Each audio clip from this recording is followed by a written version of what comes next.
Yo, yo, yo, yo, yo, yo, yo, yo, yo, yo, yo, yo. All right. Hello, beautiful people. I know. What's going on here? We in a simulation? We in a different world? What are all these numbers? I figured I'd just have that on for effect. Uh,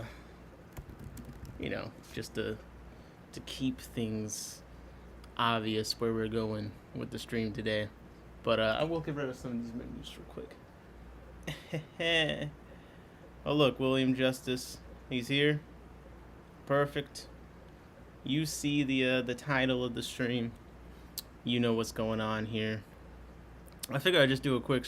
I don't even know why I thought about this. Well, I was filming for the next In My Tanks video, and I was like, I've talked about on stream some photography stuff, but I haven't totally gone over anything, There's no card in your camera. Yeah, I'm aware. I'm aware. I'm aware. I'm keeping it, I'm keeping it authentic. I'm not hiding anything from you guys. You can see all my secrets. There's no card in my camera, I know. Had my volume low, heard voices, thought I was crazy. You could still be crazy. Let's not discount the possibility that you're still crazy.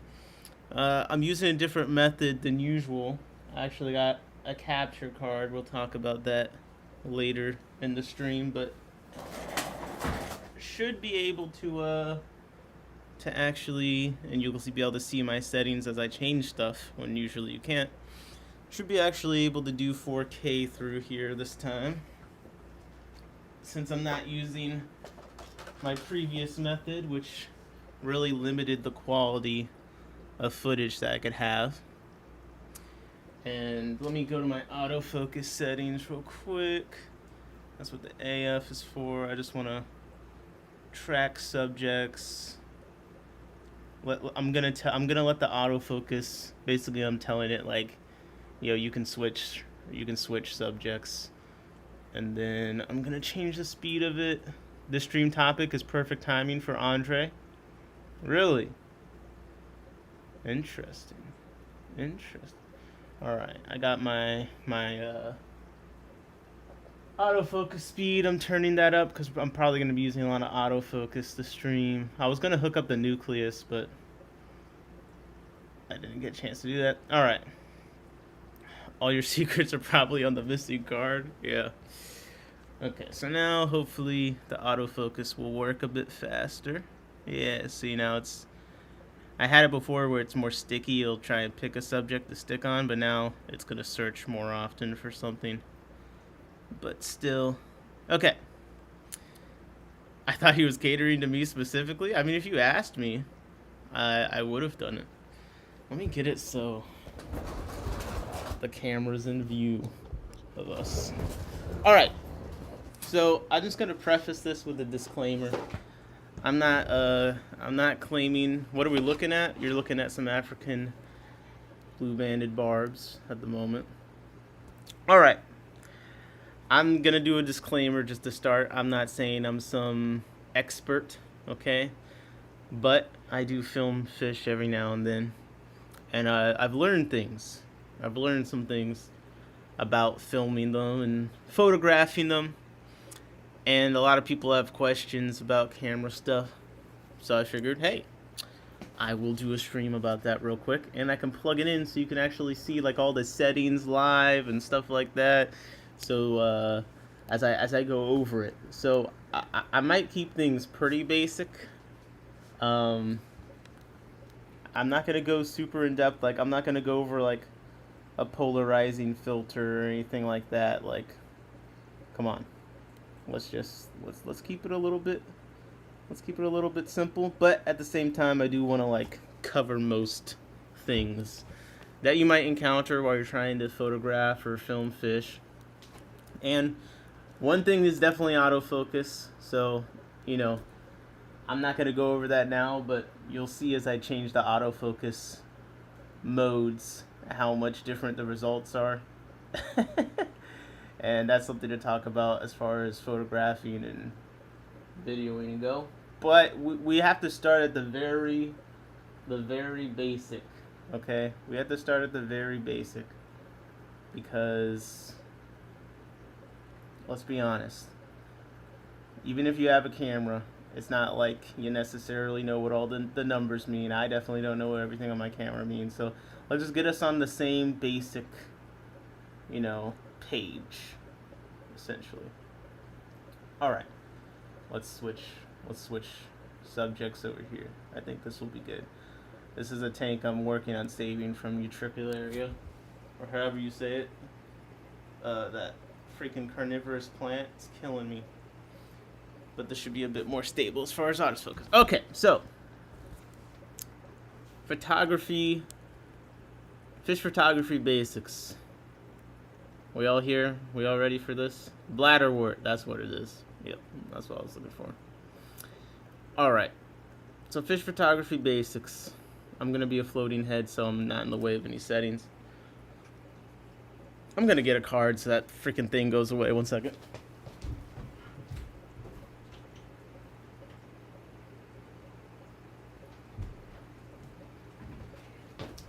SD card. You're gonna want one of these probably. All right. So in my opinion, the biggest challenge with photographing fish, the biggest challenge is going to be around lighting. Okay? That's why I think the biggest challenge is going to be, is it too bright? Is it too dark? You turn up the whatever setting for lighting, and suddenly everything looks pixelated. That kind of stuff. So I want to start with the settings that affect lighting, because I think that is probably the things that would benefit people the most to know. So I just put a card in the camera. Let me just get the feed back up, and then we'll get into it. All right. So it's nice having the settings up here because then you can see. So I'm using a Canon camera, Canon R6 Mark II, but every camera should have these settings, and the ones we're looking at are at the bottom. All right. So I'm not gonna say like which dial changes them and stuff, because that's gonna change based on what camera you're using. But usually one of the spinny dials, all the different little buttons will change them. But there's 3 settings that you need to know before you get started. All right. The first one is the shutter speed. So you see on the bottom left, the shutter speed, it affects the light. Every setting we talk about is going to affect the light, but this is how fast your shutter is. And for photos, what you need to know basically is the higher the number is, the clearer the image is going to be if there's any like fast movement. So if you're photographing a really fast fish, you might want to have a bit of a higher shutter rate so it's not just a blur. It's literally how fast the shutter goes. And for video, usually you only need the shutter speed to be double the frame rate you're shooting in. So I'm in 30 frames per second right now. So I had my shutter speed set to 60 since, I'm doing video. And it does affect, how blurry motion is in video too. So if I move super fast, like, come on, you can kind of see it's pretty blurry there. Now let me see what happens if I turned it up a bit. You should notice now you can actually kind of see each individual finger moving when I go back and forth, whereas before it's more of a blur. So that's for video, but as you can see, it also affects the light. All right, because if it's I'm not gonna try and explain the science of all these, honestly. All right, that's shutter speed. Okay, that was the bottom left number. We're in 60 because I'm shooting in 30 frames per second. So I just need double that technically, but I could turn it up if I wanted to. Second is aperture. Now, Slower shutter speed allows more light in. Get in, got it. Yep. So slower shutter speed, and let me go back to changing the shutter speed. Slower shutter speed is going to make it brighter, and if you're taking photos or not is going to determine if you want a higher shutter speed. For faster fish, maybe I'll have it like 200, 300, just so you can actually get that photo. And maybe we might try and take some photos here in a bit. But yeah, higher shutter speed, it'll be darker. Lower shutter speed, it'll be brighter. All right, second setting is an interesting one because this setting is based upon your lens a little bit. All right, so this is where the lens matters a lot, okay? Because the aperture, that's the middle number here. This is how wide the lens is opening up. So that's a physical attribute of the lens. So for this, also, the higher the number, the darker it'll be. All right, but then the lower the number, the brighter it'll be. So if you're shooting in low light, and you're like, well, this is a low light tank, there's a lot of flowing plants or something, then you're probably not going to want to break out the lens where the lowest aperture can go, which is like that f number, the f.8. You wouldn't want a lens that's limited, like it can only go to f.8. Like look, our shutter speed's so low, it's at 60 f8, and our ISO, like in order to get it bright enough, we haven't talked about this setting yet, but we'd have to turn it to 8,000, and the higher the ISO, kind of the lower quality the footage is, depending on your camera. Some cameras can go pretty high, but you can see that's pretty limiting. This is the lowest we can go. And what if we want to have a faster shutter speed? What if we're taking photos and the lowest we can go on the F is 8, but we need to take a photo at 300. Now we gotta turn the ISO like to max, and it's still kind of dark. So that is why I think that's probably the most important setting to understand, because that's where it totally depends on your lens. And I can have a 320 shutter speed here, and since my lens goes all the way down to 2.8, I can have the ISO at 3200, which isn't too high, and still have it be bright enough. All right. Now let's go over here, just so we can, and I'm gonna turn it to a manual focus to explain the other attribute of aperture. But you kind of get the point, right? The lower the number, the brighter it is, but at the same time, that is something that is affected by your lens. So you're going to need to buy a lens.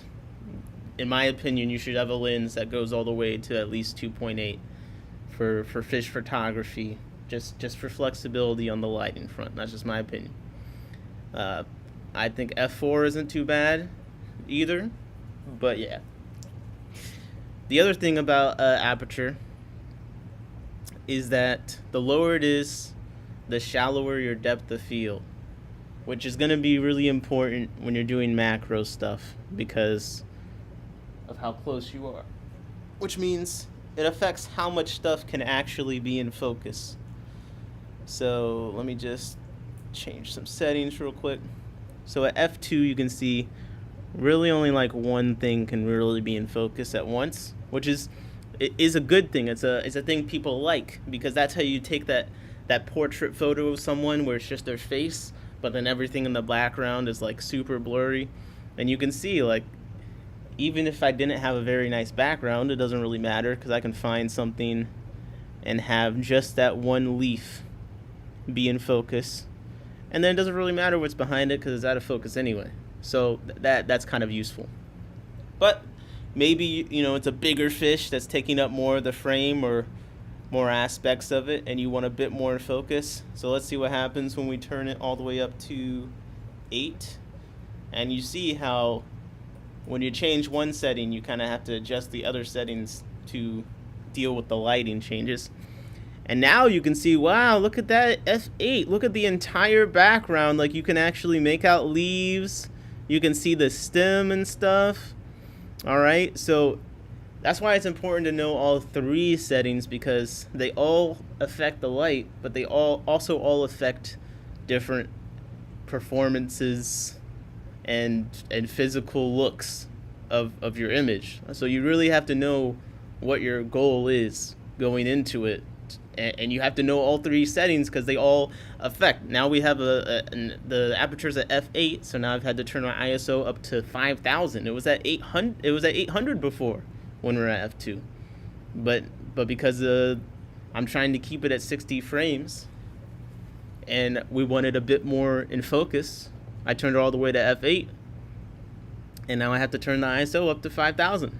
So you can see how everything is important to know all of it. So yeah, so aperture, again, lower number, it's going to be brighter, higher number, it's going to be darker, but at the same time, lower number, less is going to be in focus, and a higher number, more is in focus. So again, look at this at f8.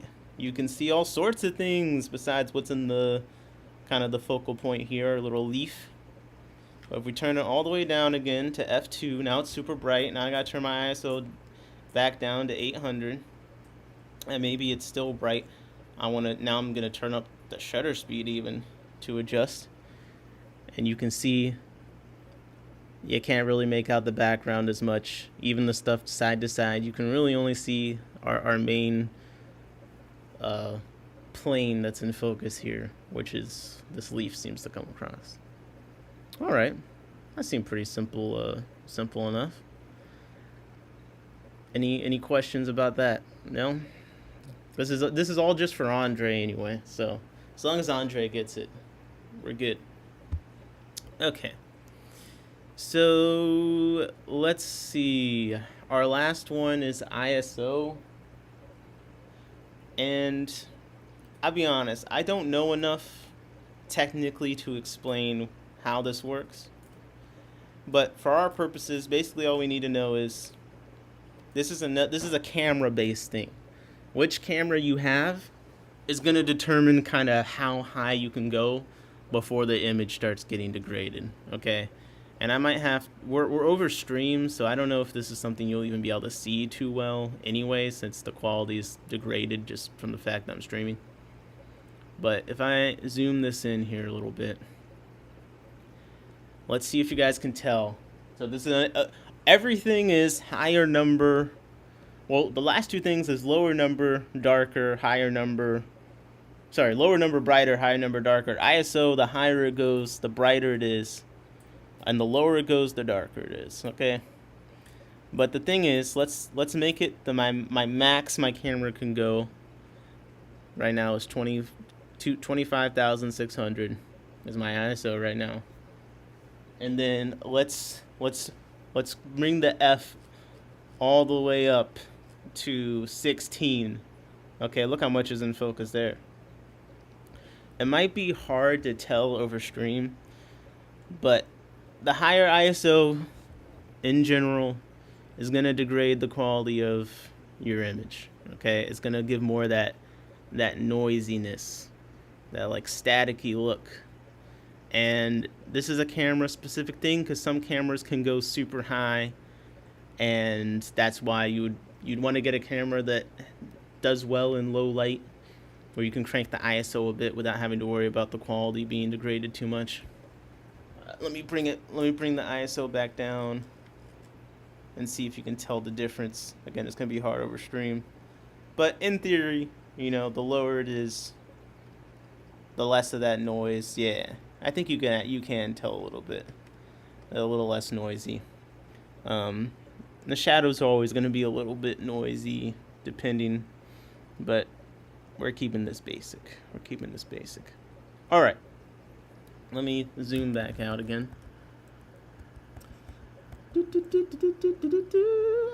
Okay, so we've kind of already gone over some of the basics. Let's just do a quick recap of what we've done so far. So we have shutter speed. The higher the number, the darker it is. The lower number, the lighter it is.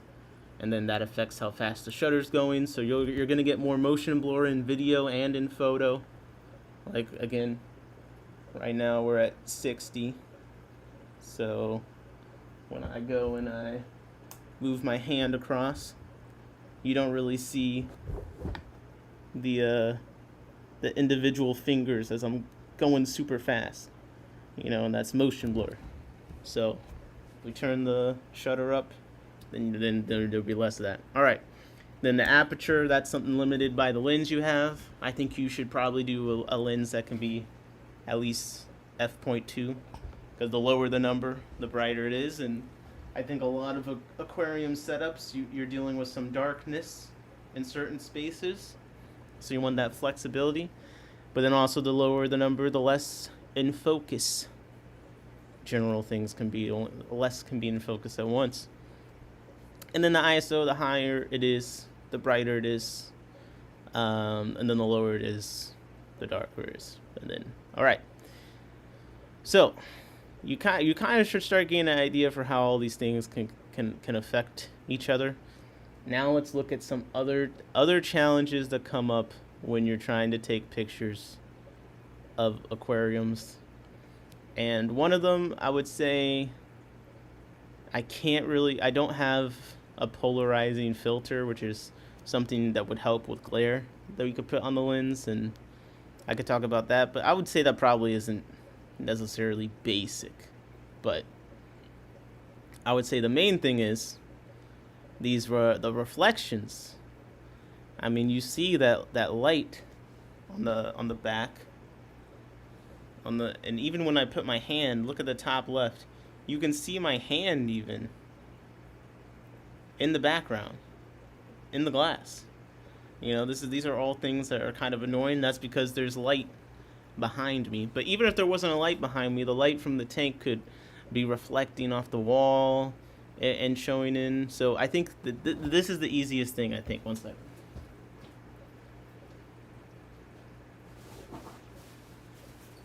I think the easiest thing to solve this kind of stuff is, let's just get a blanket, honestly, something everyone has.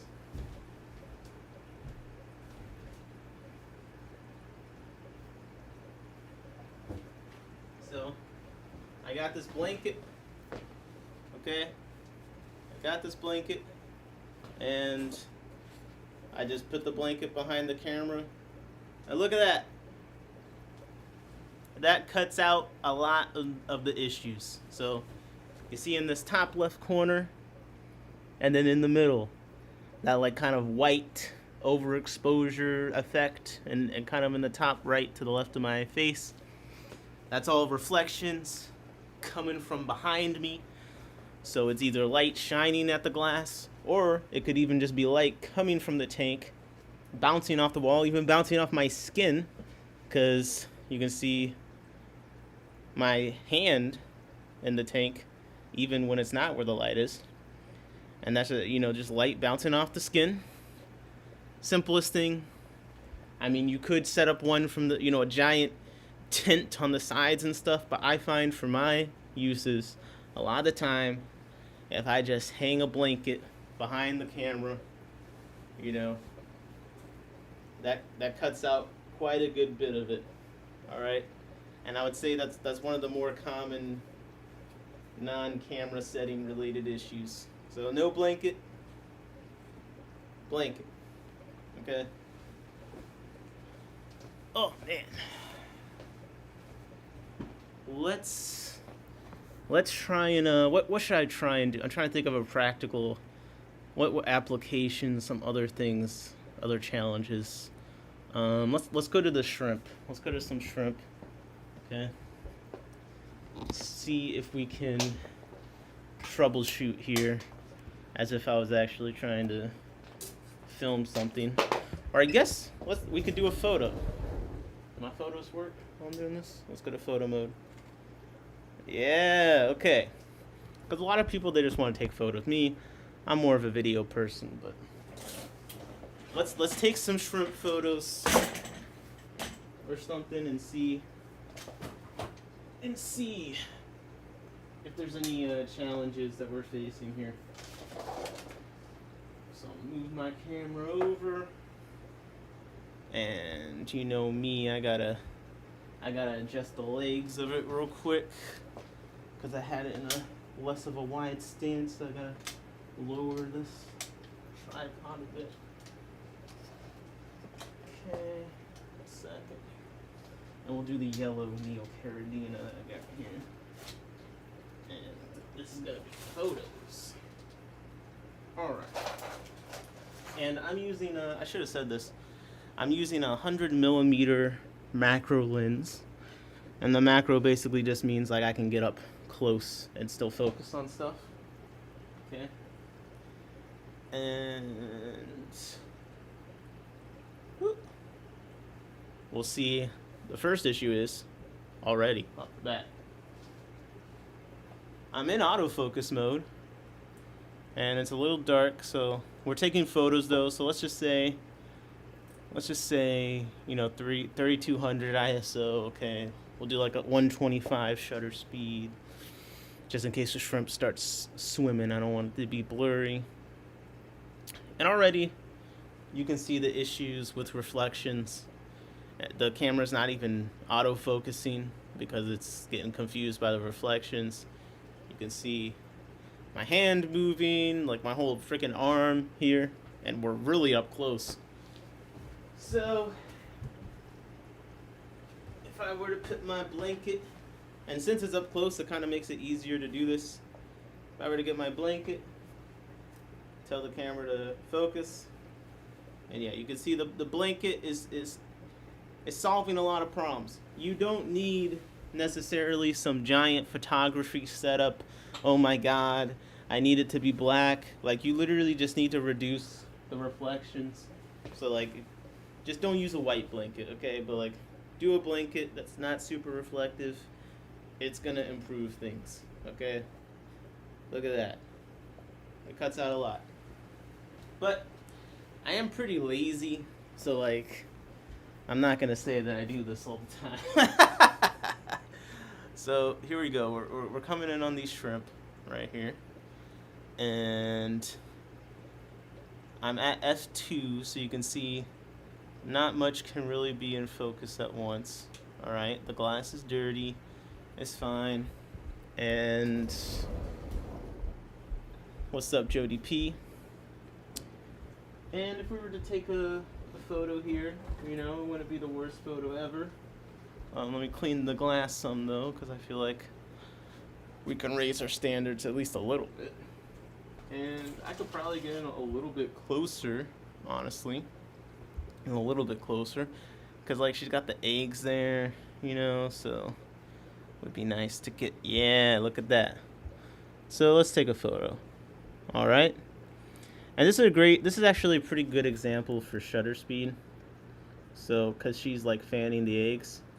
So I'm going to zoom in on what you guys can see a little bit, all right, and see if I can demonstrate the shutter speed. So I'm going to turn the shutter speed, like, it was kind of dark, so let's make it 40. And let's pay attention to the section where she's fanning the egg super fast. Okay. And I'm turning that down.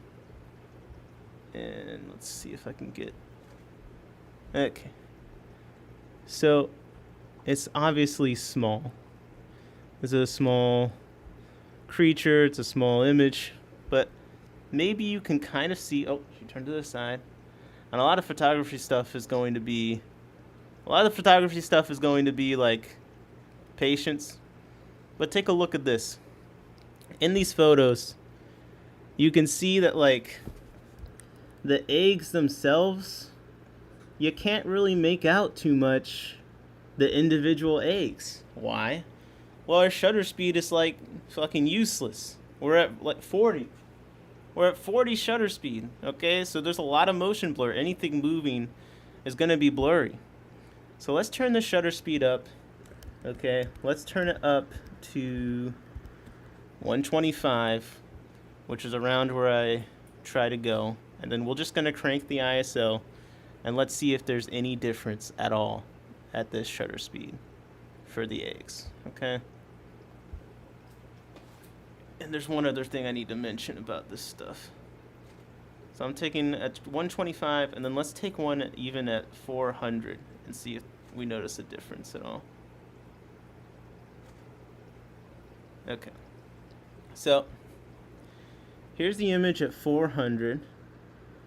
I'll have to go back and watch for the beginning. I'm realizing how dumb I am when it comes to photographs. Yeah, we did cover the stuff I'm talking about now, so if you missed it.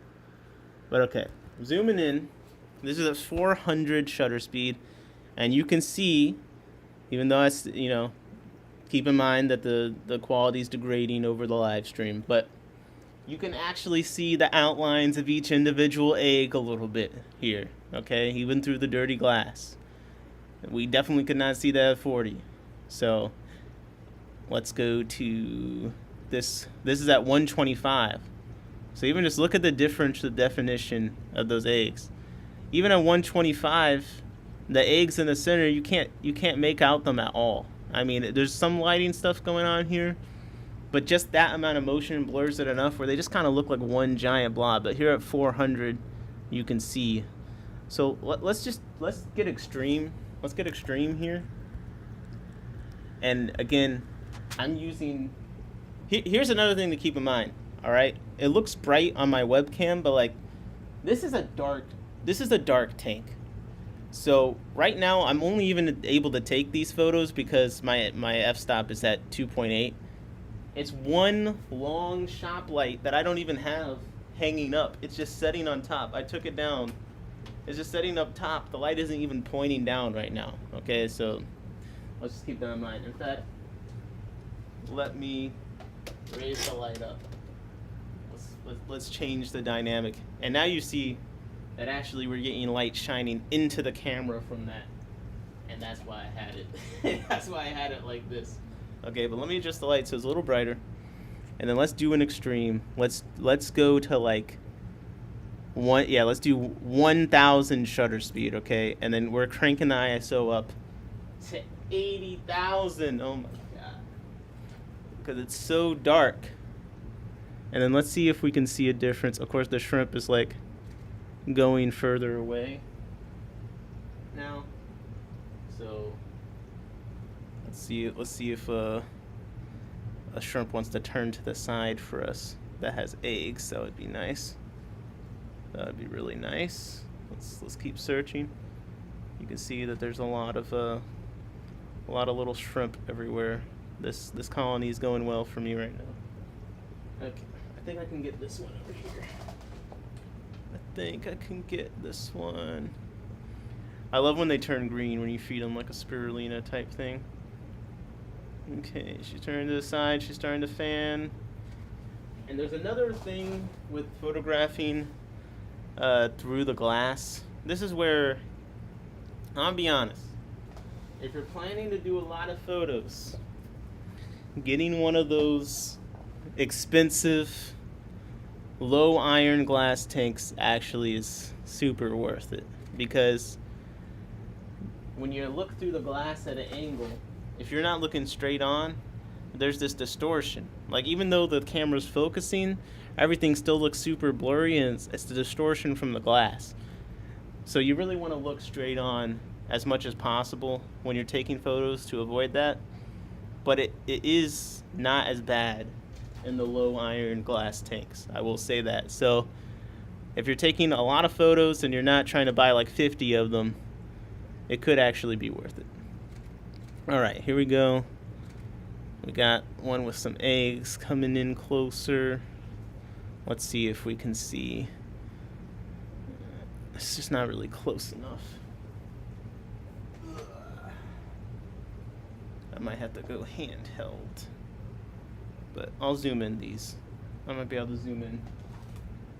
It's just going to look like a potato over the stream.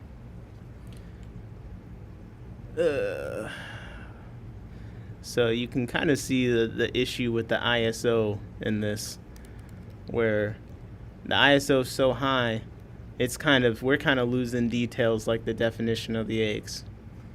So now, because we turned the shutter speed so high trying to get more defined eggs, now we have we've decreased the quality, at least through the stream, what the stream's capable of relaying past the point of where it's really defined.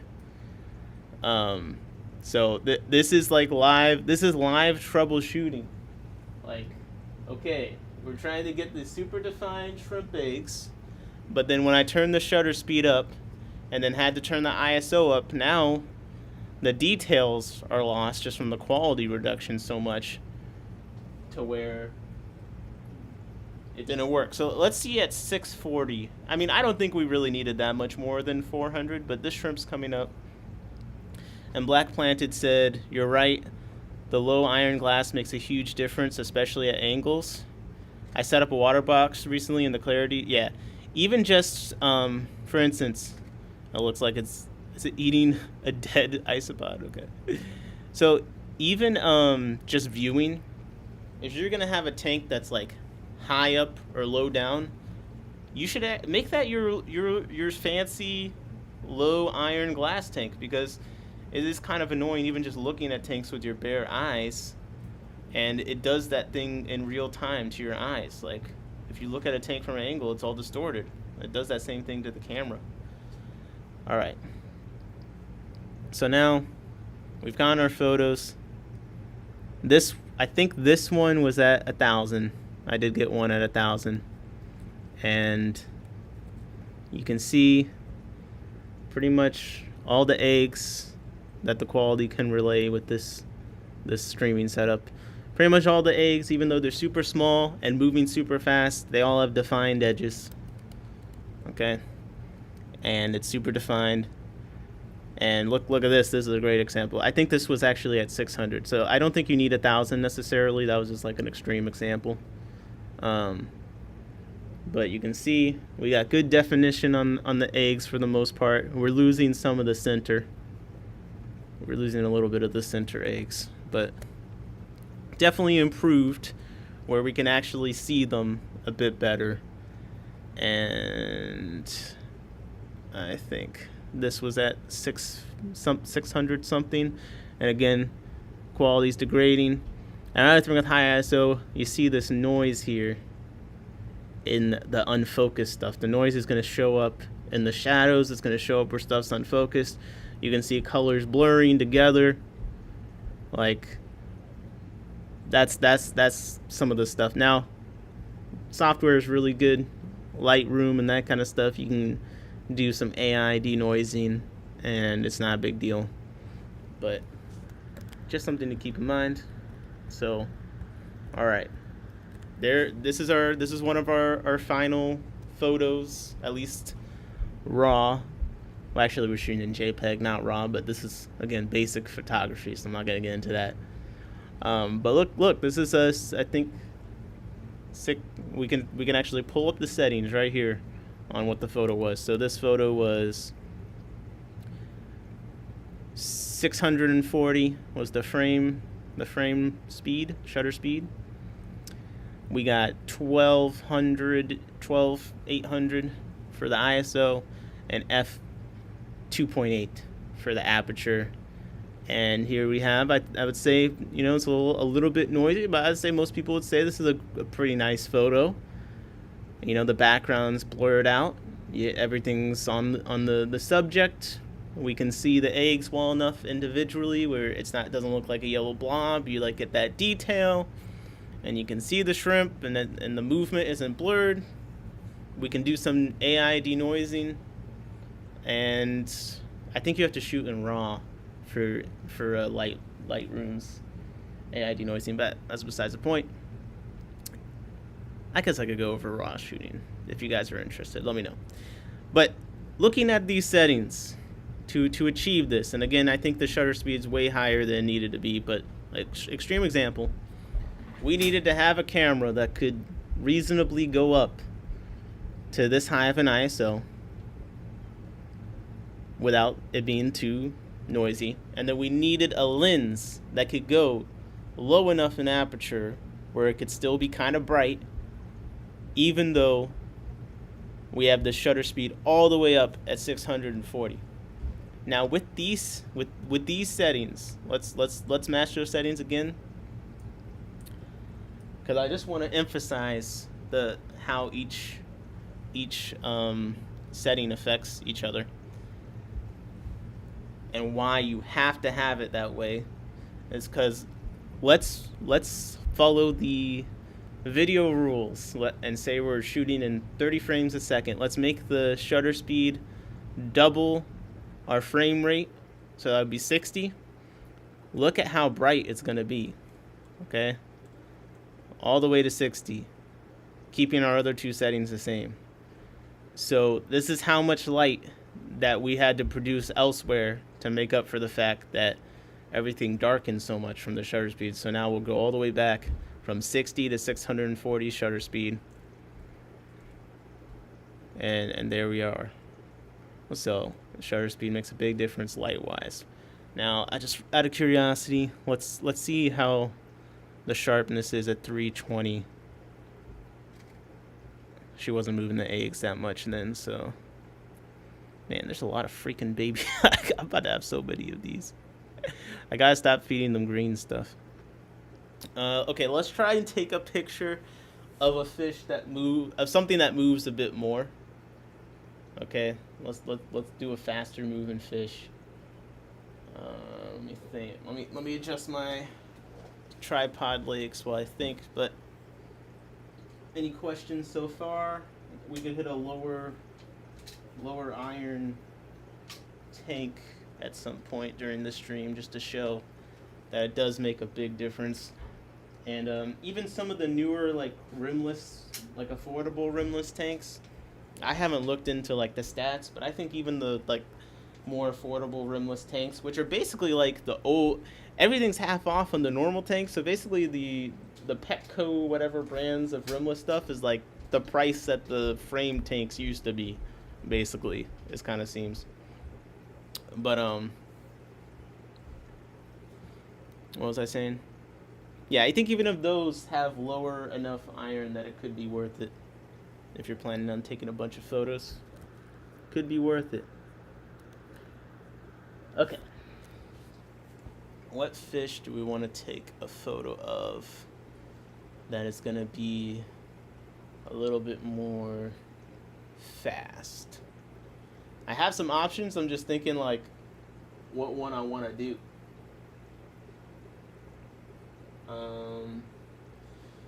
And I want to do a brighter tank because we already... Oh, Jody building racks. Nice. I want to do a brighter tank because we've already kind of... Oh. Ooh. Let's do the rainbow shiners. Okay. I'm going to go handheld for this. I will say, and I'm not going to get into the details of this too much, but you do probably want to get a camera and a lens, would be nice, that has stabilizing in it, because there might be a time where you have a tank that's like in an unideal position, something like that, and you can't really get the tripod in, or you're just grabbing the camera super spur of the moment, and maybe you don't necessarily have the ability to just put a tripod down. And stabilizing doesn't just affect video, it affects the photo, because guess what, if your hand's moving while you're taking a photo, that's going to create some motion blur probably.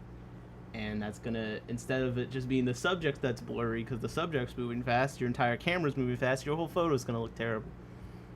So, if you have shaky hands like me, it's probably worth it. Now, my camera, unfortunately, has a small HDMI port that I have to adapt. And the reason why it kind of sucks that it has that is the small port's not very stable, break easily, and even just from me moving my camera around, apparently this thing, my adapter cord seems like it's kind of maybe been bent or is breaking, so I'm having a little bit of issues with my feed being stable at the moment. So I'm just trying to get that. Yeah, my cable, I bent it. I can see that it's slightly bent. And we'll get into that stuff because I do want to go over if you want to live stream and still use your camera as a webcam live, like I do often. I want to go over how you can do that as well. But first, I have to get this thing to freaking work again. So just give me 1 second. Any questions so far? I might have to put it on the tripod after all. I'm gonna have to do a different fish. We'll do the Congo Tetras. Would be nice. The Congos.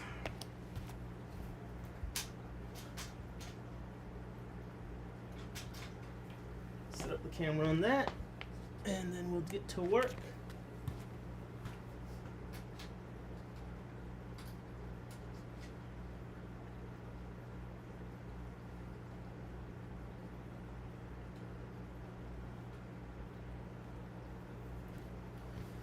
And I will say, for this stuff, since this is just a basic stream, I will put links to whatever you guys want me to put links to.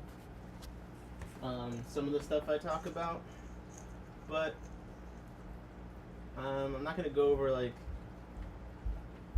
specifically what camera you should buy, like the different budgets and stuff.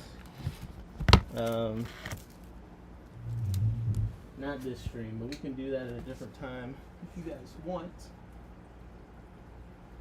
I will just say, the higher your budget, the easier it'll be. I'll say that. You don't necessarily have to spend a lot, but photography is, in general, an expensive hobby compared to a lot of things. Now we all keep fish. It's not like fish keeping is the most economic hobby or anything. But that's just a note. That's just a little note there. Nikon D 3300 is what I'm on. Nice.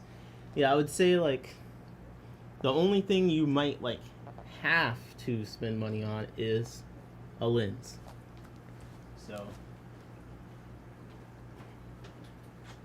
the common saying is like you should save your money for the lenses, you know, as opposed to the camera. I would say that's in general true. Especially with the aquarium photography, you might need a lens to do something very specific. Like you might need a lens to do specifically macro.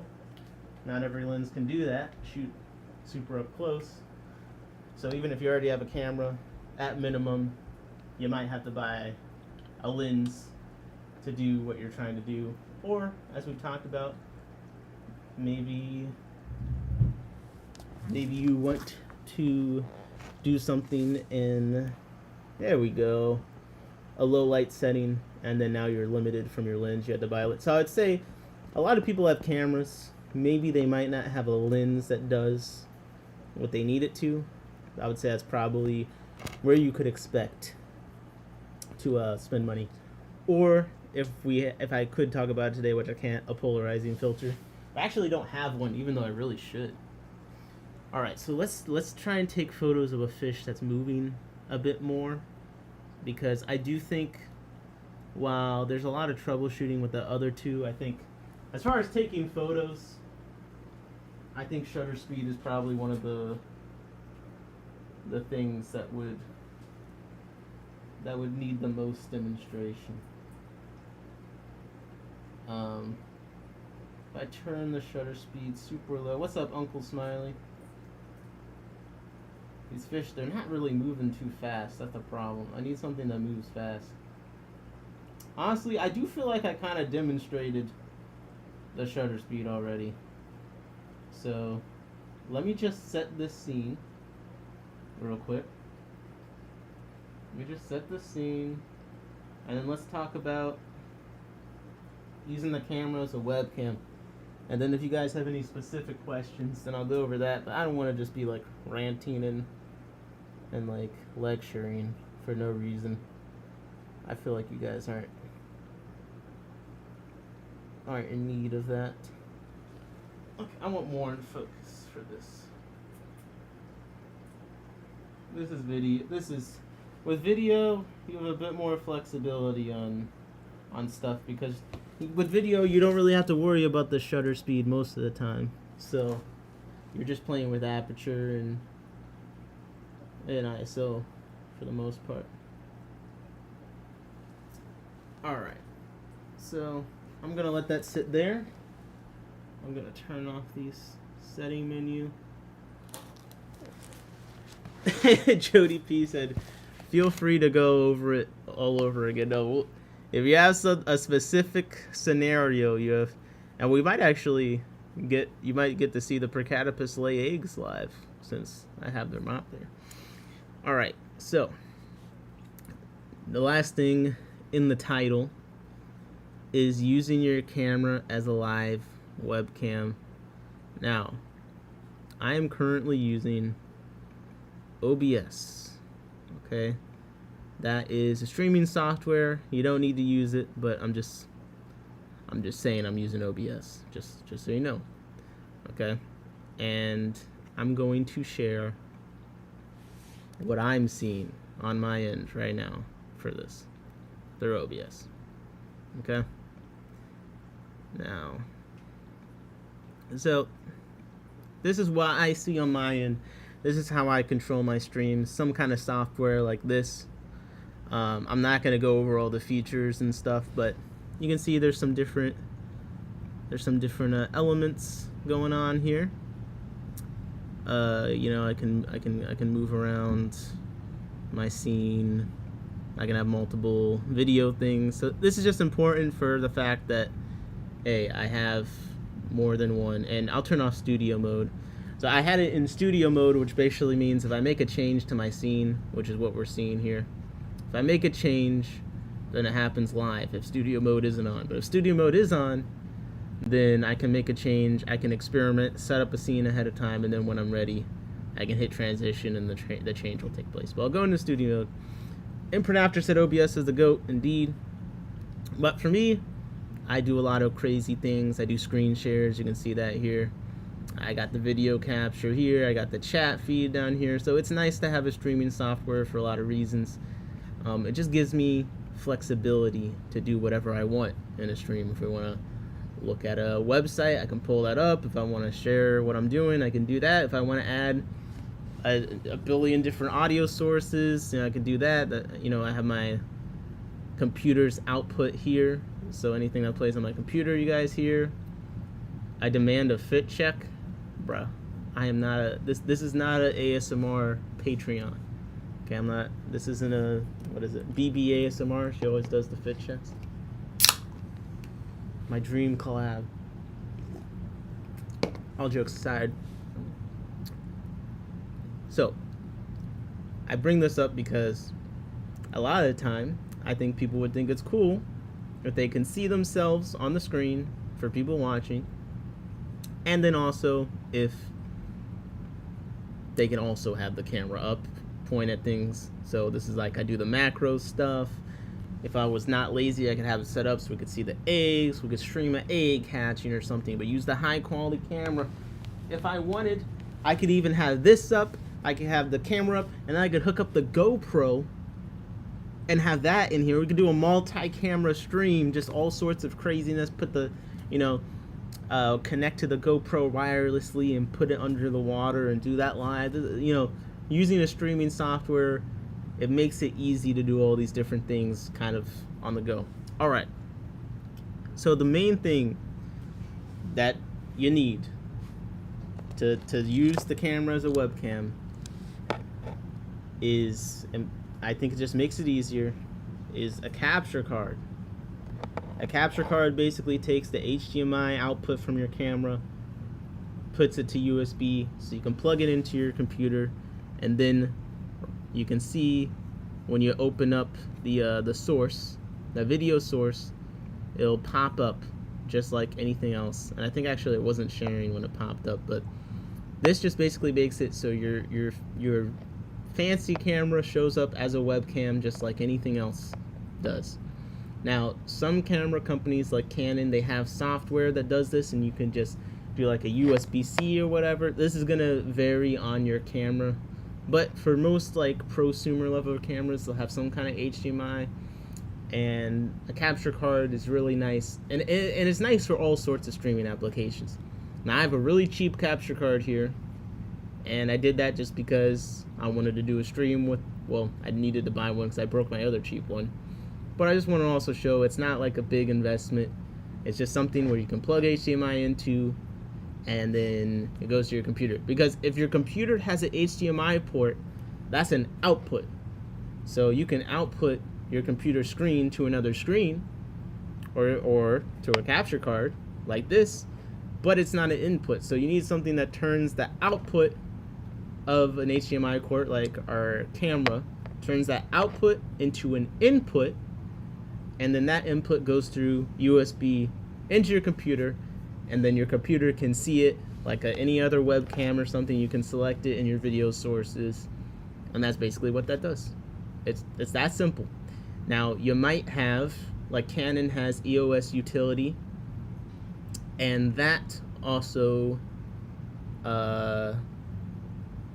EOS utility also will do the same thing through software, where you can plug the camera in through USB, and then it'll make it so it shows up as a source. But that's basically all you need, and it's really simple. You can see I have even the settings and stuff of the camera if you want, can show. And yeah. I guess that's really it, man. I hope this has been helpful. There's one more video thing I can think of that I should probably cover real quick. But let me know if you guys have a question about using the camera as a webcam, streaming software, anything like that before I do this last video thing. Because it's about slow motion, which I feel like probably a lot of people do. That if you want to film fish, you probably want to do slow motion. Yeah, no questions, except for Jody. She doesn't know anything. Let's mess with you. Okay, so crickets. Yeah, no questions. Perfect. I mean, I don't want to answer any questions. So for slow motion, and I'm gonna be in non-studio mode for this just because this is kind of fun. So for slow motion, we are going to have to completely disregard a previous thing that I said. All right? I do like that I move up and down when I'm talking. Like, this is the power of non-studio mode. Okay, a couple of fish. I see you with the spam. Okay. Yes. Imprint says I'm here. So for slow motion, we've been saying, oh, your shutter speed, you want it to be double the frame rate you're filming in for video. Well, this is a mistake that I make all the time. Because when you want to go to shoot in slow motion, first, we can't shoot slow motion. We're in 24 frames a second. So shooting for slow motion, you're going to need to be in 60 frames, first of all, okay? You're going to need to shoot at least 60 frames. The higher the frame rate is, like the more you can slow stuff down. But another thing is, for shooting slow motion, if it's 60 frames, you need to make sure your frame rate is, again, at least double.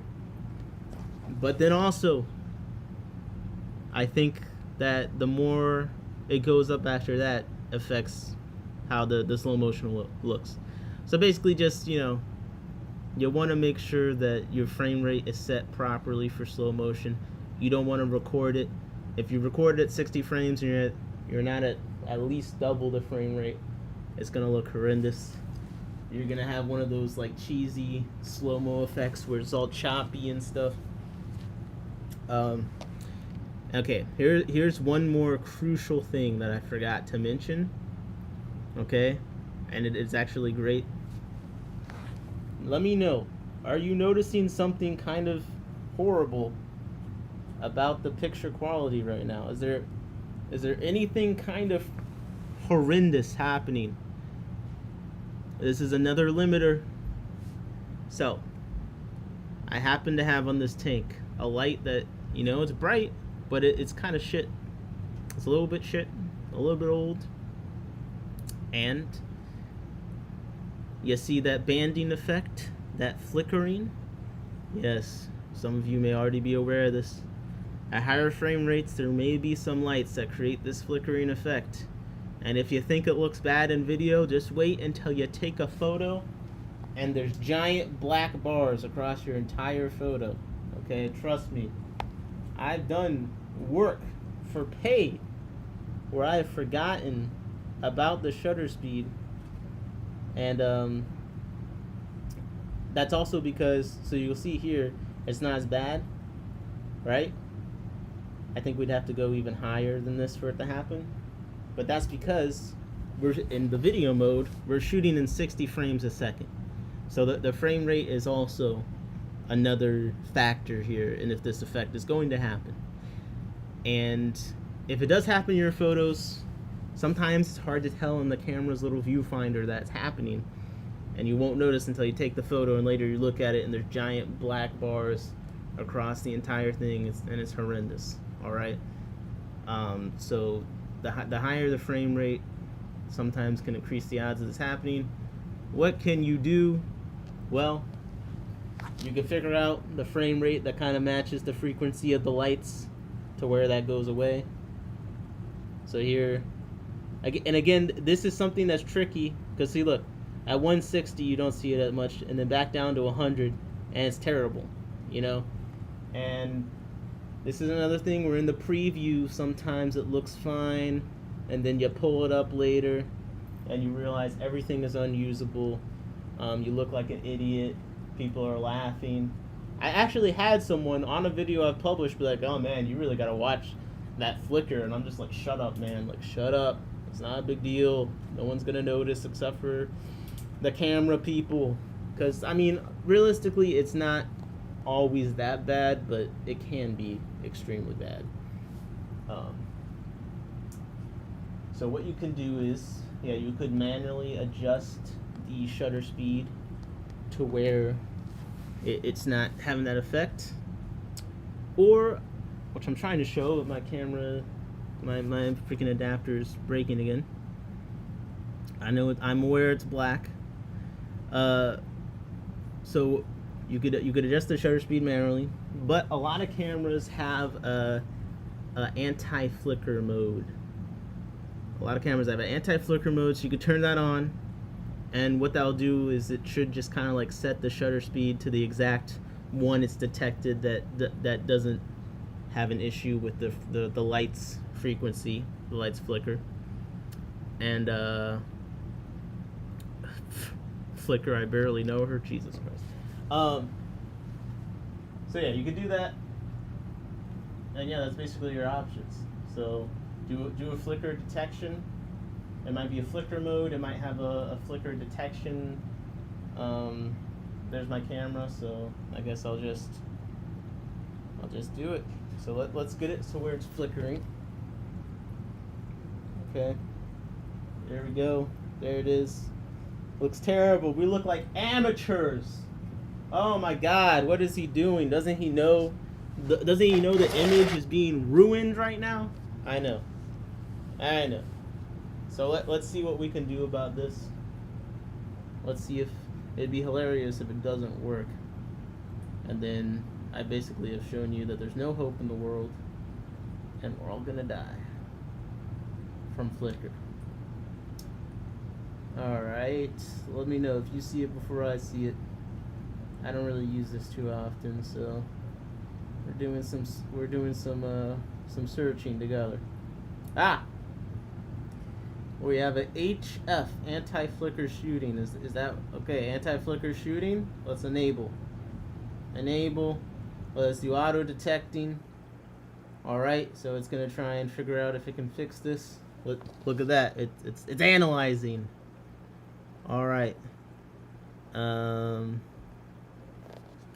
It found, apparently it thinks 243.8 shutter speed is going to fix this. All right, let's accept. And yeah, it looks like it pretty much fixed the problem. And you'll notice before I hit auto detecting, we just turned the anti-flicker mode on. And you might notice that now with the shutter speed, it now has a point after it, 0.8. Okay? So basically when you turn on anti-flicker mode, it gives you the ability to manually adjust the shutter speed by a bit more smaller increments, and that way you might be able to find the flicker thing yourself. But we did the auto detect.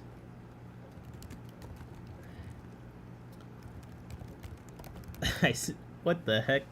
You said what shutter speed to make the rotors on the helicopters turn backwards? You basically want, it'd probably be a slower shutter speed. You basically just want to find the shutter speed that synchronizes with the rotor's rotation to get that effect. So you'd have to find that yourself, like live. You'd have to look at it spinning and then find the one that syncs with it. I think you can do that with like car wheels, other stuff that spins. Shutter speed, like you can get the photo effects for like waterfalls, or like the waves look different. Those are other things. I think people use polarizing filters for that stuff too in the sky. But yeah, flicker is definitely a big one, especially if you're using like all sorts of makeshift lights and stuff. That's one to look out for. Man, this is yo, I should make this stream members only. I should make this stream members only. This is too much information. Come on. Yeah, Bob said very come on, guys. Come on. This is comprehensive.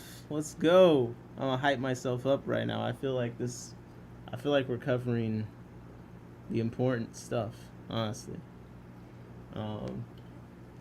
Because even with those bubbles, let's see what happens to those bubbles when we mess with the shutter speed some. Of course, we're gonna get the flicker back, but as we lower it a bunch. Yeah, look how choppy they look. Oh my gosh. They look so choppy. Well, let me go back to 30. Let's go to 30 frames a second again. And also, since we're talking about streaming, streams have a shutter speed, right? There's a setting. There's a setting when you're streaming that will say what shutter speed is being streamed. So that could be important just if you want to match the shutter speed of your camera to what your stream's outputting, because potentially, maybe if there's a mismatch, then people wouldn't be seeing exactly what you're trying to get them to see. Could you do the waterfall effect on the bubblers? I don't know. I'm sure there's some kind of cool effect that we could get with the bubbles at some specific shutter speed. But you can kind of see, yeah, it's kind of like blending together, the bubbles. They got a lot of motion blur on them. Go super high. We should get some more defined bubbles, right? Let me actually focus on the bubbles. That could probably help. Let me go super. Oh my gosh, I gotta turn off the anti-flicker thing because it takes forever to adjust the shutter speed. Bruh, I'm gonna be over here for years. So we turn the shutter speed up super high. Look how defined the bubbles are now. Now we can see, because before we're missing like a billion bubbles. You know what I mean? Like it doesn't look that blurry, but we're not seeing all the bubbles. Now we're seeing all the bubbles, the true number, and you're also seeing the true terror of how bad the flicker can be. Okay, so this is an extreme example, but for photo, sometimes you just don't really notice till you take the photo, and then you go back and you look at your photos, and all of them have these black bars across. Okay, it's terrible. Again, this is happening. I was doing paid photo work, and a bunch of my photos were, man, they were messed up. Okay, and that's definitely one way to learn. Now, did I only ever make that mistake once? No, but you know, some people are smarter. That takes less catastrophes. So yeah, flicker. This has been the anti-flicker propaganda stream. All right. They still paid you. I mean, I still did the work, but I had enough. I had enough good photos, and I'm resourceful. I can solve for these things. I can do a little editing, so it was good. It was good. I survived. It was just a little bit harder than maybe it needed to be. So, at this point, since this is just the photography basics, I feel like, as far as the main topic of the stream, I feel like I've kind of done it justice to what I wanted. Okay, let me turn the flicker off. I feel like I've done it justice to what I kind of was hoping for.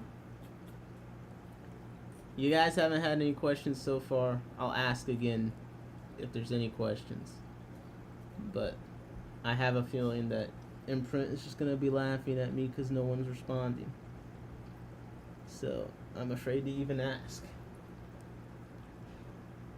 But any photography challenges you've come across, just this is your time to speak. Shit. I could kind of go over some phone stuff.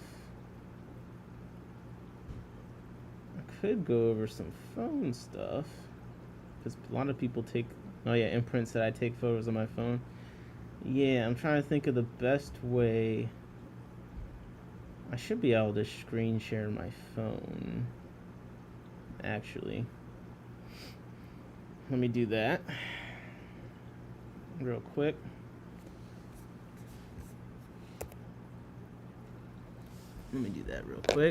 Hold up.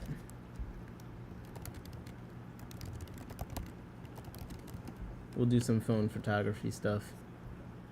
I'm not like a phone photography expert, but I do sometimes take photos on my phone as well. William said, one quick question. Can you repeat all that real quick? Hell no. I hate you. And I know you were there at the beginning. You said I'm here at the very beginning. You're just trolling.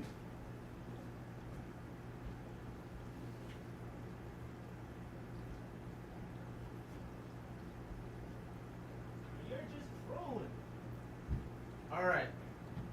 I'm gonna try something. Give me 1 second.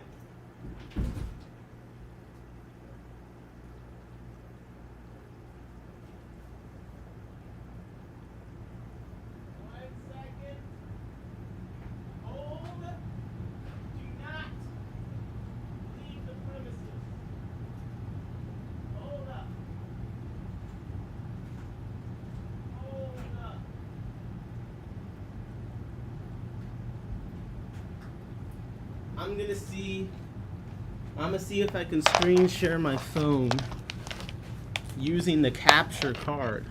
Hold up. Oh damn, no I can't. Wait. I might be able to. Let me think. How could I do this? I don't think I can because I don't have a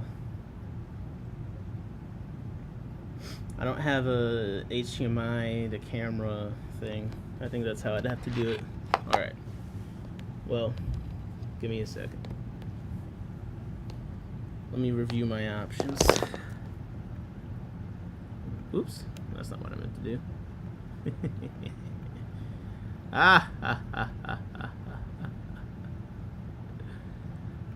Okay, I can use my iPhone as a video source. 1 second. What does that do? Does that do something? Oh my gosh! Hold up. Hold up. I'm sharing my screen. Okay, guys. Fine. You see how technological I am? This is ridiculous. This is ridiculous. Let me just not... Hopefully I don't accidentally reveal like all sorts of information about myself. But okay.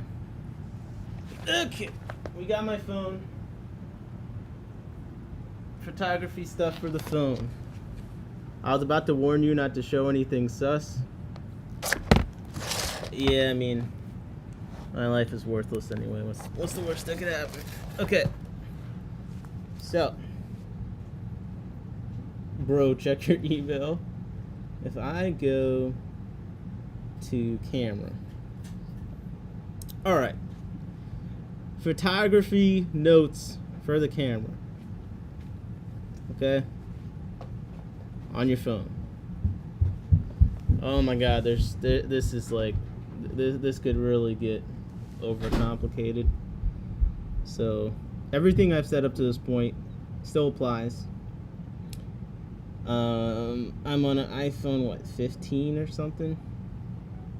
Man, I should be giving you guys way better streams. Like, I have a camera with a macro lens I can stream on here. I got the phone I could do at the same time. I got the laptop. I could have some better audio. Like, bro, this is just crazy. Like, I'm so lazy. Okay. Main thing with the iPhone is basically all the problems we had before, like glare and stuff and lighting, all apply, except we have none of the, or less of the tools to deal with it. Okay, because everything is automated on this bitch. Like, look, I'm close, it's out of focus. You know, I got to go to macro mode. Now I'm in macro mode. Macro mode uses a different lens. That's another thing. All these phones, they have different lenses. So, you know, you're switching lenses. Each lens is gonna... The phone lenses also have different apertures and stuff, too. So this wide lens, it's terrible in bad lighting. Like, it looks alright now. In an unideal lighting scenario, things get rough real quick. Things also get rough real quick when you zoom in with this lens. Okay? The quality is poor. It's pretty poor. The more you zoom in, the worse it gets. So with your wide angle, at least on the iPhone macro lens, like, I would say just try and get as close as possible. Try and have a well-lit environment, because otherwise it's gonna be rough. But you can get some cool photos, like up close with it, you know. Get the shrimp and stuff. That's all that is really good for. The hell are those spots? Those like snail things? What's going on here? Okay. But there are some controls. There are some controls that you have with the phone that are worth remembering that they exist. Okay. First off, let me go ahead and make this the center. Okay. First off, yeah, if you tap, technically it's gonna focus, but guess what? When you tap and you do the focus, the lighting's changing everywhere. It's terrible. So you can set the lighting to manual somewhere. It's annoying though if you're using your phone regularly, but you could set your lighting to manual, so then you can manually tap and then slide up and down to adjust the lighting. And you'll see, as I'm doing this, the phone's determining like what lens would do better in a lower light scenario, and is switching lenses. Look at that distortion change. It's switching the lens. So you're gonna also have to, if you're trying to be like super serious about it, which I never am, but if you want to have like full control, you make the lighting manual, And then you make the lens switching manual, because nothing's more frustrating. Like, what if I'm trying to take it at this focal length, and then now I got this goddamn lens switching and stuff all over the place, where the phone's just detecting, like, oh, he's trying to make it like this. I think this lens would be better in that environment. That's one thing you could do. You can also, in the top left here, there's an exposure thing. You can set it like so it like detracts this much of the exposure all the time. So maybe you just know, maybe the camera's like lighting algorithm is always overlit to you, so you can add this, you know, so it takes a little off. And I do find that the iPhone is too bright for me sometimes. Okay, so that's a good one to know. I guess it's down here too, in this bottom one. Okay, the other thing to know is this aspect ratio. By default, it's square, or no, by default, I think it's a 4:3. I hate this. You know, if you're doing an Instagram story in your camera app and you do 4:3, this isn't going to take up the full vertical space. It's useless. I hate it. Do it to 16:9.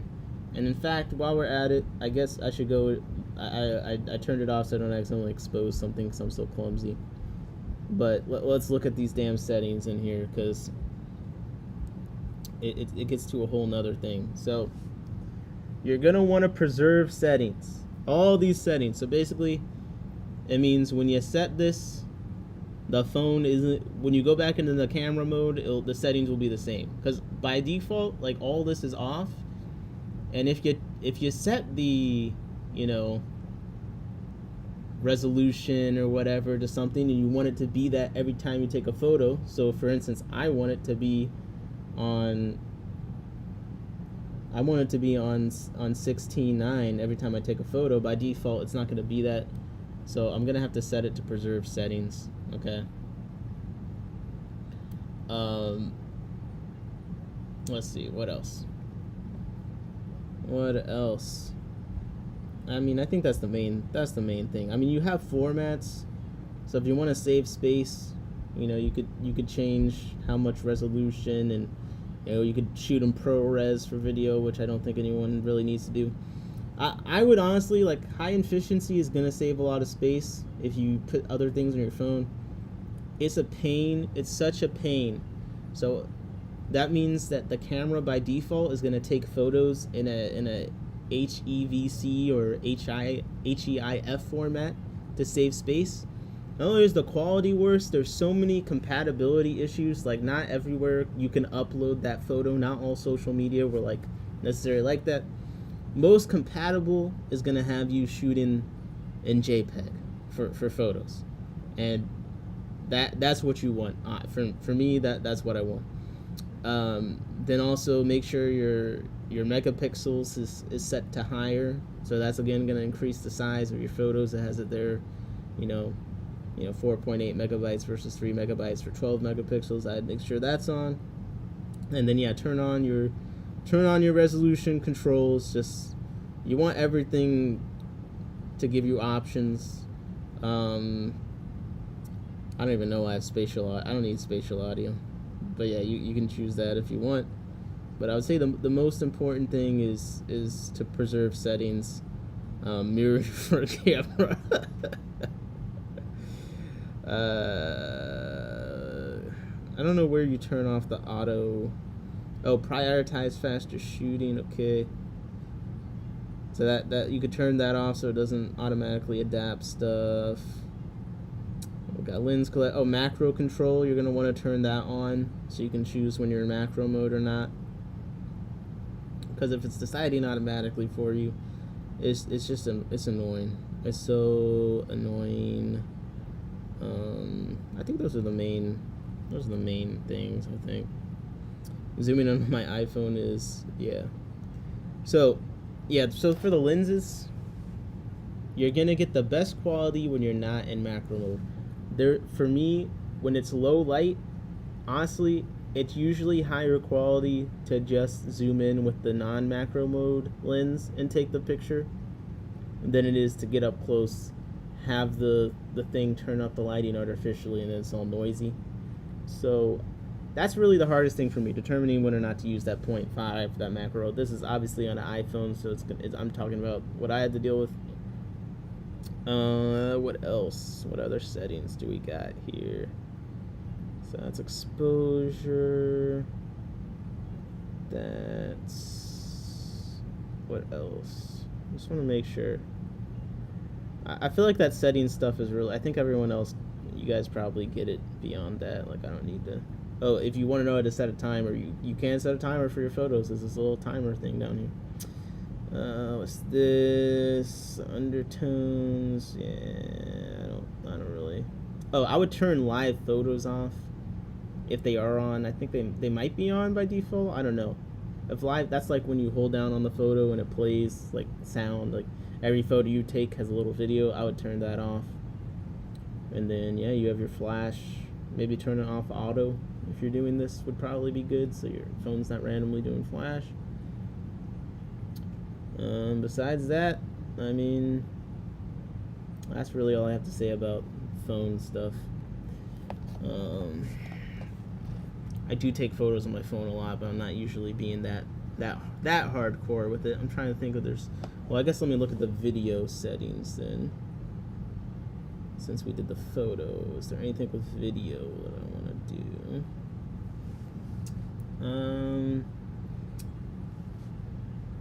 So top right, you got HD. You have to tap it to make it 4K. Okay, so if you want to be shooting in 4K, then you're gonna need to you're gonna need to make sure that's set. So if you actually know you're gonna want to use this for something, you want that extra quality. Maybe you want to be able to crop it in, you know. So that's really the big thing with 4K is maybe you want to be able to zoom in more and preserve some quality. Then yeah, definitely go up there, tap it, 4K. But of course, if you want to save space on your phone, you can keep it HD. Top right, same thing. If you want to, maybe you could do 24 frames if you want to maybe look a little bit more cinematic. That's how you do it up there. And then all the other stuff applies. Now, I think you have to actually go over to slow-mo to do slow-mo. And it's the same thing. You could do slow-mo as low as... You could do super slow-mo, which is going to be 240 frames a second. So, like, if you want to... This is like, you know, you're pouring water. You want to see every single droplet. But, you know, the downside is it can only do 720p at 240. So maybe you don't need super slow-mo. Maybe you only need HD, so that's 1080p probably. That's going to be 120. That's still pretty slow. I don't know. Maybe it can do... I don't know if any iPhones can do 4K 120. I don't know why I'd want to do it on my iPhone for this. But could be cool if you want to get a slow-mo of a fish swimming or something. And then your options for... oh my gosh, bro. Where... you might have to turn on 4K slow-mo or something like that, because it's not giving me any other options. But that's the main thing with video, is just managing... Oh, there you go. Okay, so you can do 60 frames. This is also, you know, frame rate you can slow down. So over here in the normal video app, it lets you do HD 60 frames. Let me see. I feel like you should be able to do... Yeah, okay. So if you go into settings, you can set slow-mo to record at 4K at 120 in these settings over here. And you can set the default for what the auto frame rate is. And if you want to control white balance, right here, lock white balance while recording video. Probably want that to be on. Lock camera. Do not switch between cameras while recording video. Probably want that to be on too. I don't know if it's on by default or not. Action mode, lower light. Action mode will decrease the stabilization to optimize for... Yeah, that might depend on what you're doing. Enhanced stabilization. Video in cinematic mode will stabilize videos by zooming in slightly. Mine actually, I probably want that to be off, honestly. Now teach me all this on Android. I mean, the kind of things, the settings I'm doing, probably your phone has an equivalent, you know? Probably your phone has an equivalent, but I don't have an Android in front of me to show you. So, but just know that most of these settings, your phone probably has similar things inside of its settings thing. And honestly, that's really what it is with the phone stuff. It's mostly just getting your settings for what you want to do. Of course, you could turn the grid on. Maybe you want the grid on because you're trying to do that puts this up. Maybe you're trying to aquascape. Okay, you're trying to aquascape, so you want to have the grid on so you can do your iwigami. Let me rotate, because that's another thing. If you're recording video on the phone, even on the phone, you should probably rotate it. And then here's the crazy thing: even if you have it rotated this way, if it's in 4K, you probably can just crop it up to where it fills up all the vertical still and be usable. All right. Well, go get yourself a S23 Ultra, equivalent but better. Yeah. I mean, there are better. I think there are better cameras than the iPhone. I don't know. They're all pretty good these days. Oh, but as I was saying, you can turn the grids on. Maybe you're trying to aquascape. Now you got the grids up. Take your photo. You can plan out your points of interest on the rule of thirds.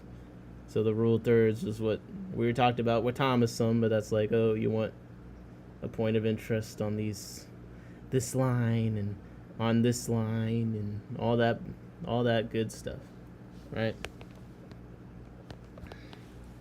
Sheesh. Guys.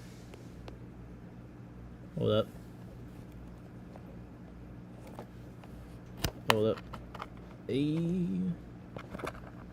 I am plugging in.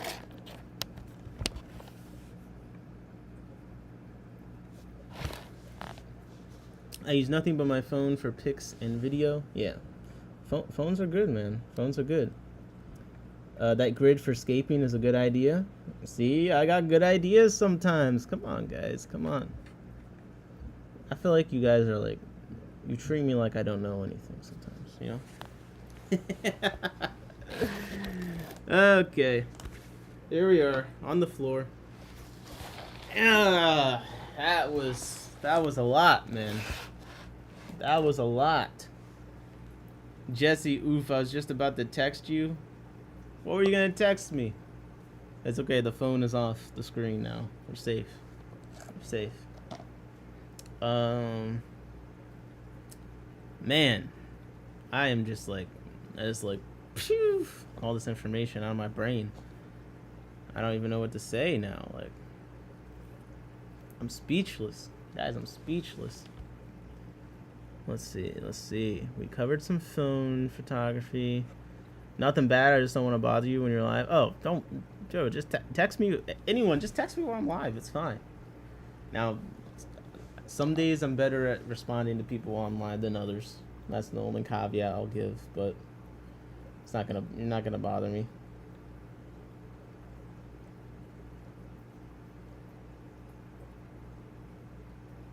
Got 25 empty tanks ready. Oh my gosh, that's wild. Oh, you guys want to see the aqua imports? The aqua imports fish? One second.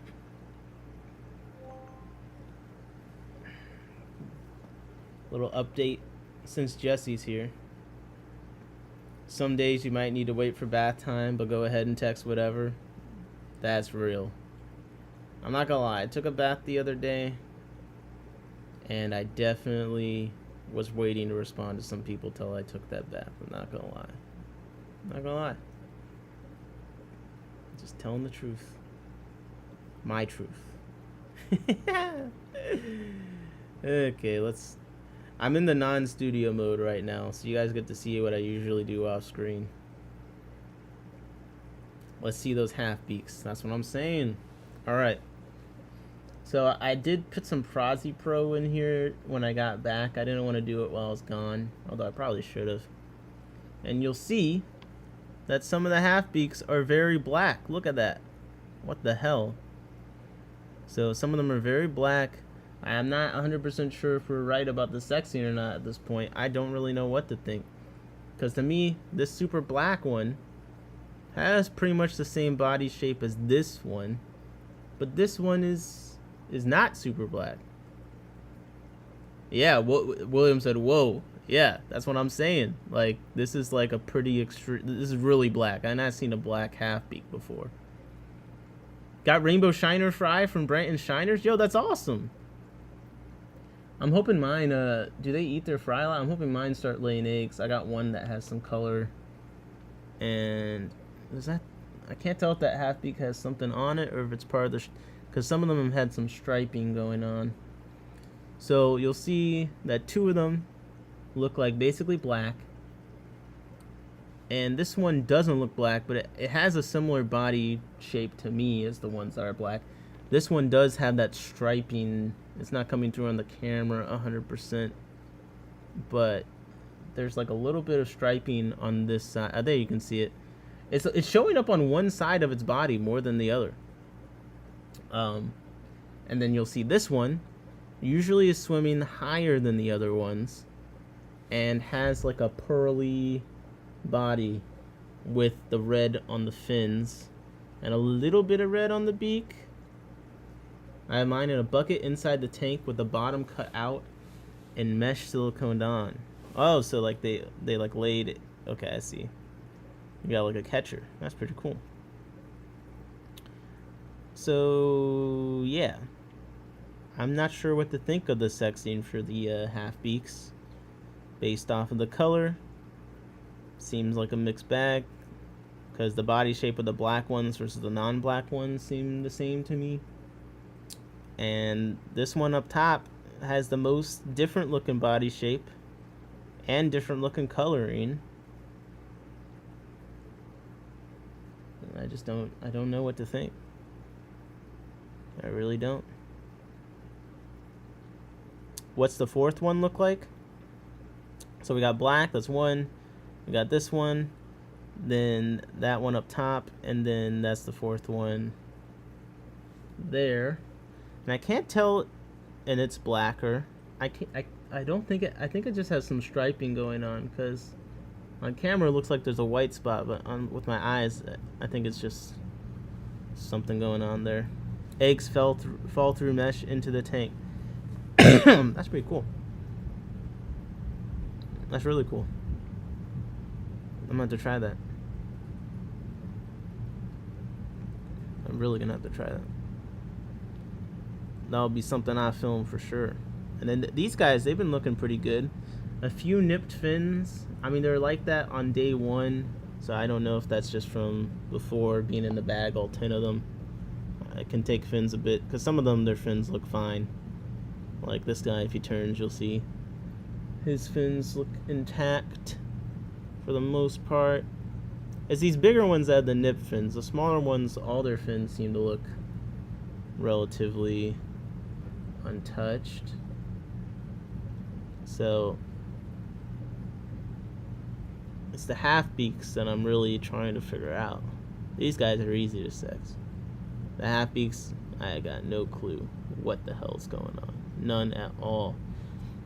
Like, if I was coming into this knowing nothing about them, and I just had to guess based off of other fish. And again, they're supposed to have a modified anal fin that's like curved and hooked. So these do look like, to me, kind of curved, but like, I'm not seeing like a point to the anal fin, really. But like, I'd have to say, like, I'm forced to say that like this would be the female and the others would be males, which is what we originally said. But to me, it's just kind of the difference in coloring is just kind of wild. Like, look how, bro, it looks like a black Medaka rice fish like color of black. Like that is a pretty cool black color. So I'd like to know if it's genetics or if it's a dominance thing. I don't even know. I don't even know. But we're treating these guys. Prazi Pro, Metro Cleanse. I'll make sure I hit them with some levamisole at some point. That's what I got going on with them. So, my goodness. All right, how are we feeling? I'm kind of feeling like this is a good place to close out. I turned off the flower icon on my iPhone and it was like I can see clearly now. The rain is gone. Yes. So the flower icon is that it's that macro mode. The flower icon is the macro mode. And the crazy thing is, and I'm going now to I'm trying to go to the camera. 1 second. On my phone.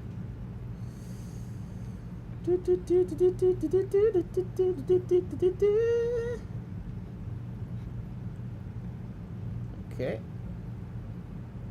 Bring the camera up one more time. Nick out here changing lives. Yes. So that's why you want to turn off the auto camera switching thing, because when it's on, every time you get close, it'll automatically go, oh, they're close. They want to use the macro lens. But what we know is that the macro lens, whereas the other, on a lot of iPhones, the macro lens has a different megapixel count. So that's one aspect, but just in general, it's a fucking potato, okay? This lens is fucking garbage, okay? I'm sorry to use this harsh language, but like, I'm just saying, like, you don't want it to be switching to the macro lens when you don't want to use the macro lens, okay? Because it's terrible. The macro lens only looks good under completely ideal scenarios, okay? And that is up close. Don't zoom. If you want to maintain quality on this lens, don't zoom in, okay? The zoom on the macro lens is terrible. And I really should go to a worse lit tank just so you can see, because that's when it really gets bad, is when the tank is lit poorly. So what I'm gonna do is I'm legit just going to turn the light back. I'm gonna push the light upside down. Okay, so it's darker in here.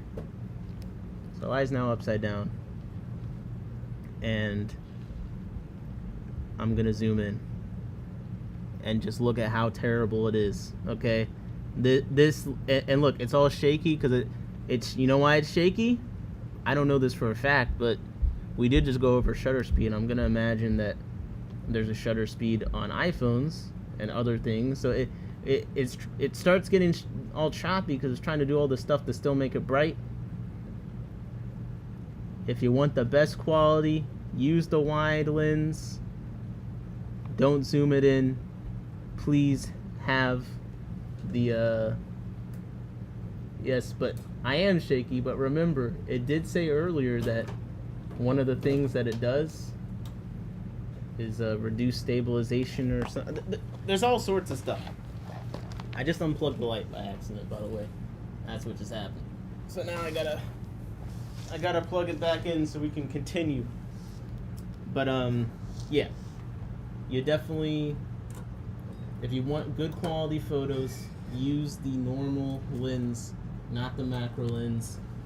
Only use the macro lens if you are actually just trying to take a super close-up photo, and that's it.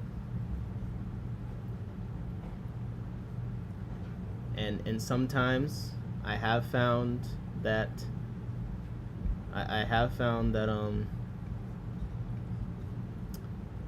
it's better to just use the normal lens and zoom in on that than the macro lens sometimes. It's crazy, but it really is better in some scenarios. Give me a second. I'm gonna plug this in wherever this cord is. William said, I went and changed a bunch of the settings he said, and now it looked a lot better. Yep. Yep. That's what I'm saying. The phone stuff, it's all settings. If your phone has more than one lens, just make sure you understand what each lens is good at. Because then you'll be able to adjust appropriately and have the best photo possible. Because, at least on the iPhone, when you look at here, also if you use Lightroom app, the manual cam is more technically able than the standard camera app. Oh, couple of fish, that's a good point. A little bit beyond the basics. But yeah, there's actually camera apps that are way better than the iPhone camera app. But at least on the iPhone, each of these zooms is a different lens for a lot of them, right? You got a wide lens, you got the main 24 millimeter, and then you got a telephoto. And that's another reason that auto switching lenses, turning that off could be good. Because the telephoto on the iPhone is also kind of garbage in a lot of scenarios. So yeah, you definitely just want to know what each lens is good at, and then teach yourself to be able to identify when your phone is using which lens, and then you'll be able to have things all optimized to look the best. Like, just like on the camera we just did, you'll be able to be like, oh, this lens has a lower aperture, it's going to be better in low light. So in this tank that's not as well lit, I want to make sure I'm using this 24 millimeter lens or whatever it is. Pixel has the same choose lens based on zoom level when set to auto. Yep. So that is another thing to have your control over. Wow, look at that. We're doing a good job here.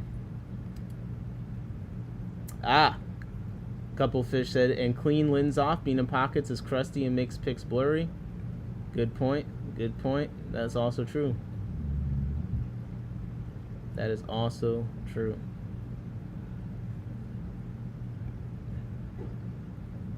Okay.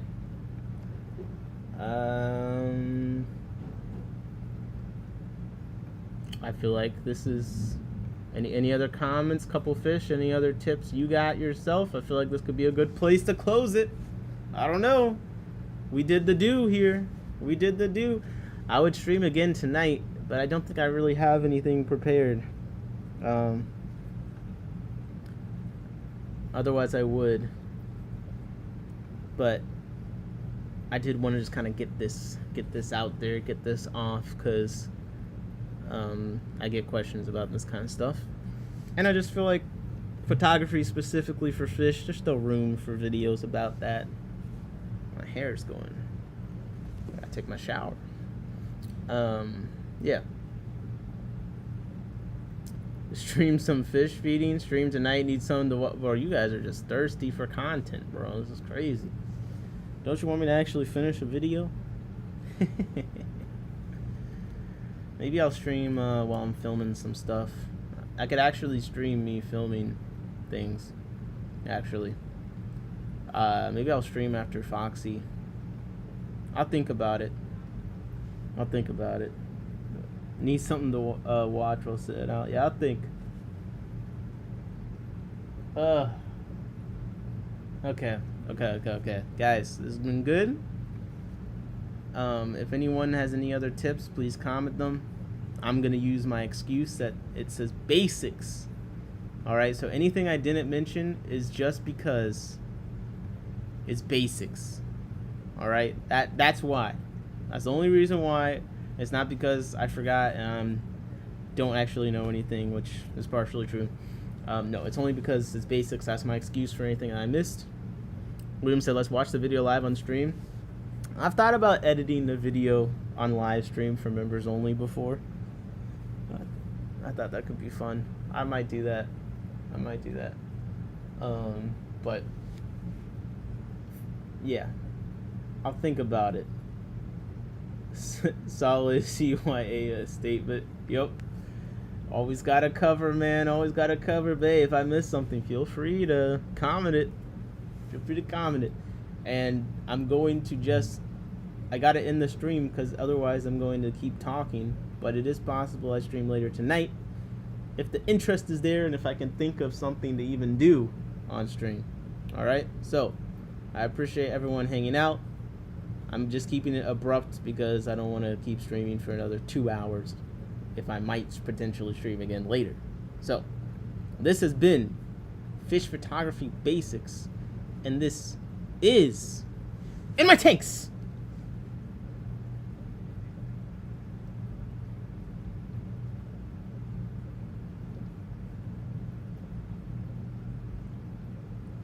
Out!